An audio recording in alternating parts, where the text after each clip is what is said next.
si kedis ah ayaad noloshayda ugu soo biirtay. Waxaa si aan ka fiirsi lahayn kuu siiyey qalbigayga iyo naftayda. Waxaan jeebkaaga geliyey furaha farxaddayda, anoo u haysto in farxaddaydu tahay farxaddaada.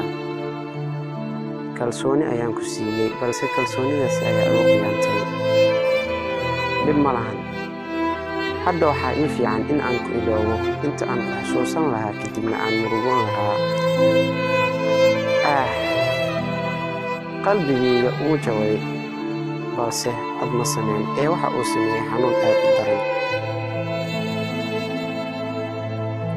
adigana waxaan kaa bartay in aan qof waliba ixtiraamo, laakiin aanan ku kalsoonaan qof waliba.